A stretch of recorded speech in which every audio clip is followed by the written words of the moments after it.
Devocional con Maín, Aguas de Vida.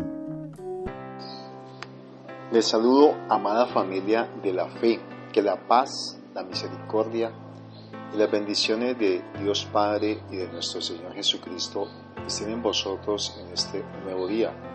Nos conectamos para compartir la palabra de Dios vivo en nuestro devocional, cómo dar mucho fruto. Para dar, amados, eso abundante, que no se agote, que esté permanente en nuestras vidas, en todos los anhelos del corazón que Dios ha puesto en ti. Para este tiempo especial debemos recordar un Juan 15, 2-3, porque en ella la palabra de Dios nos dice: todo pámpano que en mí no lleva fruto, lo quitará, y todo aquel que lleva fruto, lo limpiará para que lleve más fruto. Ya vosotros estáis limpios por la palabra que os he hablado. El Señor habla de esa esencia de prepararnos, donde debemos de permitir ser limpios.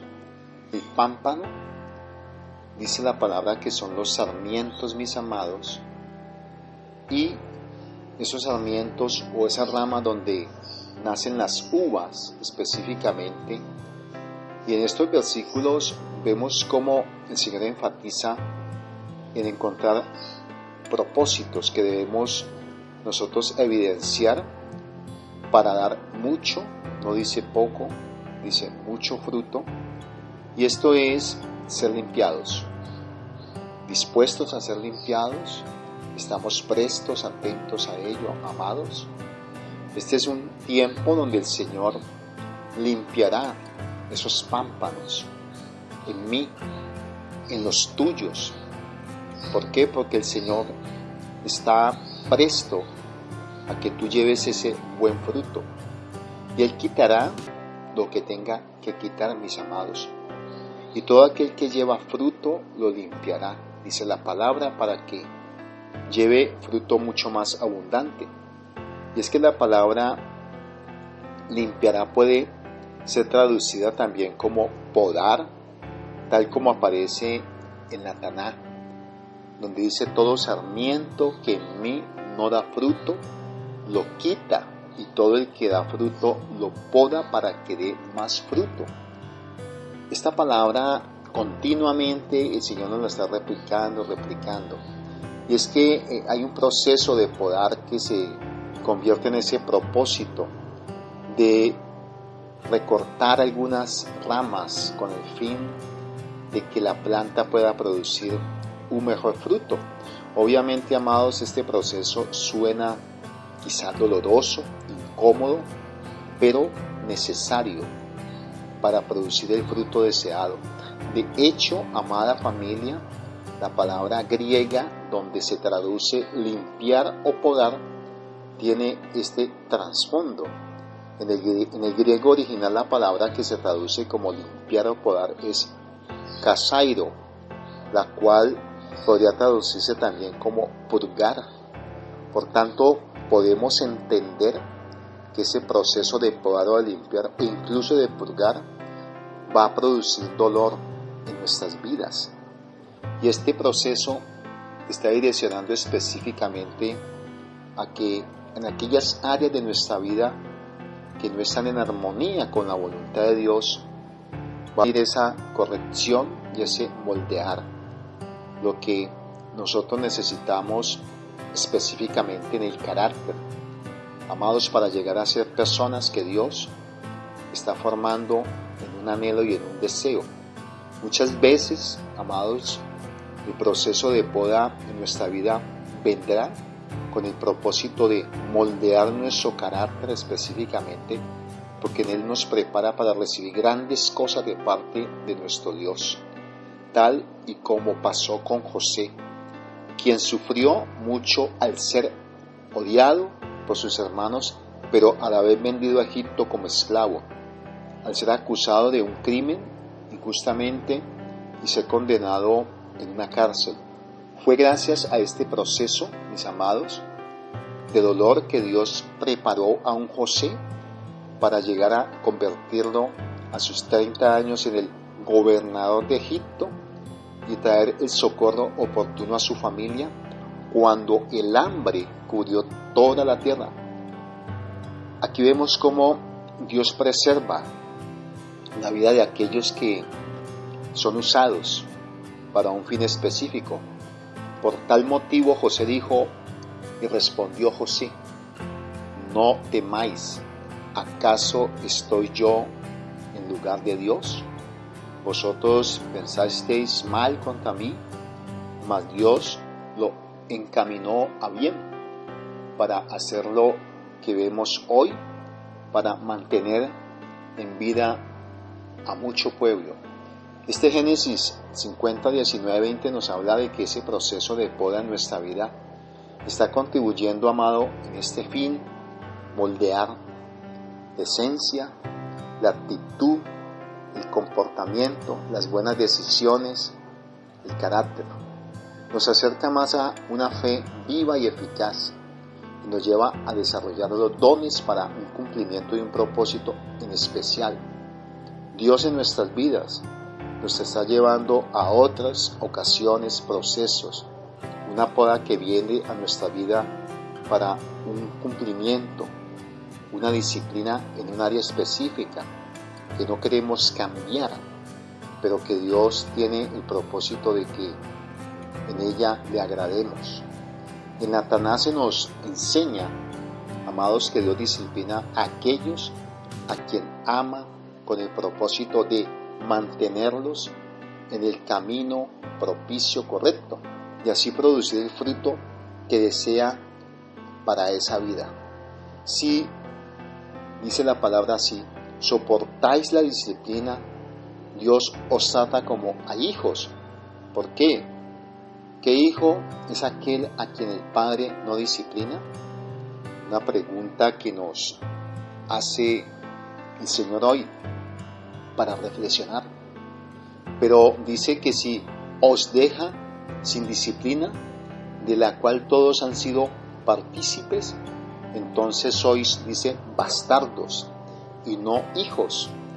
Aquí hay una gran diferencia y por otra parte tuvimos a nuestro Padre terrenal que nos disciplina y los venerábamos.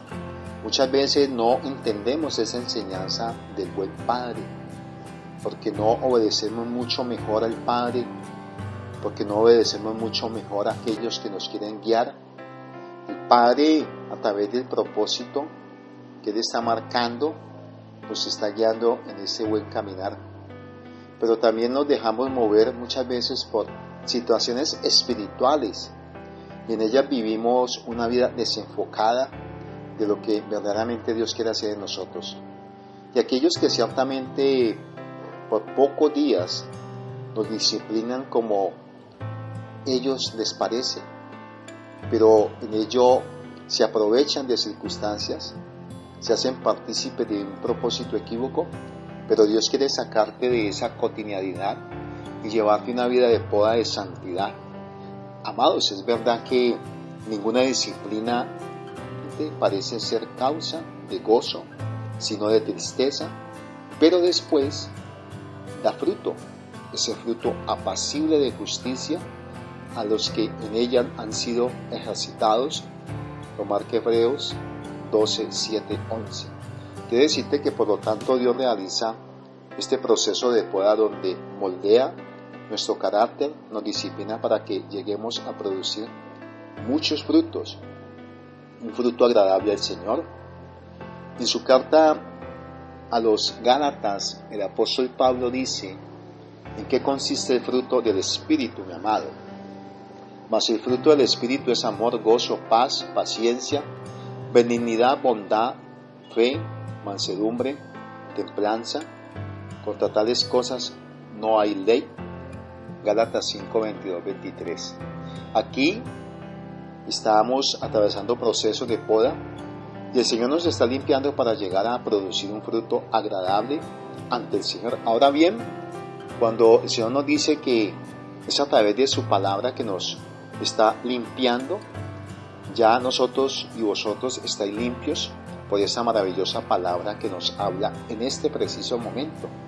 Es la palabra de Dios la que nos limpia, nos prepara a su voluntad. Toda la Escritura es inspirada por Dios y útil para enseñar, para redarguir, para corregir, para instruir en justicia, a fin de que el hombre de Dios sea perfecto, eternamente preparado para toda buena obra. Segunda de Timoteo 3, 16, 17. Pero también el Señor nos está diciendo que para dar fruto es permanecer en Él. Permanecer en mí y yo en vosotros, dice la palabra. Como el pámpano no puede llevar fruto por sí mismo si no permanece en la vid, así tampoco vosotros, si no permanecéis en mí. Yo soy la vid, vosotros los pámpanos. El que permanece en mí y yo en él, este lleva mucho fruto, porque separado de mí nada podéis hacer. Cuando en Juan 15, 4, 5 nos está hablando de dar ese mucho fruto, debemos permanecer en ¿quién? En él. Permanecer en mí, dice la palabra, y vosotros así como el pámpano no puede dar fruto por sí mismo si no está unido a la vid. Así que, amados, permanezcamos unidos a Cristo para ese fruto eficaz. Como el pámpano quiere decir que no puede llevar fruto por sí mismo si no permanece en la vid, es un principio donde está llamando a no soltarnos de su mano, porque te está diciendo: amado, yo soy tu vid y tú eres mi pámpano. Si permaneces en mí, vas a dar ese fruto de lo que esperas. Vas a dar un fruto de excelencia, de buena calidad, de reflejar la consistencia de estar conectado conmigo. Pero si estás separado, nada podéis hacer. Solamente estando unidos es la clave. A Cristo podemos vencer y dar el fruto que Dios tanto le agrada. Pero también nos está hablando que el que no produce fruto es echado al fuego. El que en mí no permanece será echado fuera como pámpano y se secará. Y los echan en el fuego y arden, dice la palabra en Juan 15:6. Finalmente vemos el final de aquellos que no están unidos a Cristo, mis amados, y no son limpiados por Él. El que en mí no permanece será echado fuera como pámpano y se secará, dice la palabra, y serán recogidos y echados al fuego, y allí van a arder. Dios nos libre de este propósito, mis amados. Cuando un pámpano no da fruto, lo que se hace es cortarlo y echarlo al fuego. Ni siquiera su leña sirve para otro propósito. Por eso hay una naturaleza fibrosa y deforme, en la cual el Señor nos quiere pulir, limpiar y descontaminar. De igual forma, aquellos que lamentablemente rechazan al Señor, rechazan la vida y como consecuencia de su alma es condenada. Sin embargo, nosotros los hombres de fe debemos permanecer unidos a Cristo, que es la vid verdadera, y persistir a través de su palabra, amados, y en ella seamos limpios, así producir el fruto agradable ante los ojos de nuestro amado Señor. Yo te invito a que tú continúes en ese proceso de permitir ser limpiado, ser purificado y presto para los planes que el Señor tiene para ti, y ser esa llenura, recibir la llenura del Señor para llevarte a cristalizar esa abundancia de lo que Él quiere activar en ti, amado, en la fe. Amado, sé esa antorcha que se enciende para iluminar el camino de aquellos que aún están en la oscuridad. Has escuchado, Maín, donde del interior del que cree en mí saldrán ríos de agua viva, que dará alivio a tu espíritu, alma y cuerpo. Donde la semilla que fue sembrada en buena tierra y se cuida, produjo una cosecha de buen fruto al 30, 60 y 100 por uno. Dale like, toca la campana, suscríbete a nuestro canal y comparte para que la palabra del Señor llegue al corazón de muchos. Yeshua HaMashiach, a ti sea la gloria, el honor y la majestuosidad. Te adoramos y te bendecimos. Amado Yahweh, continúe bendiciendo tu vida abundantemente Que el Shabbat Shalom Eliakim sea contigo. Y el pueblo de Dios dice amén, amén y amén.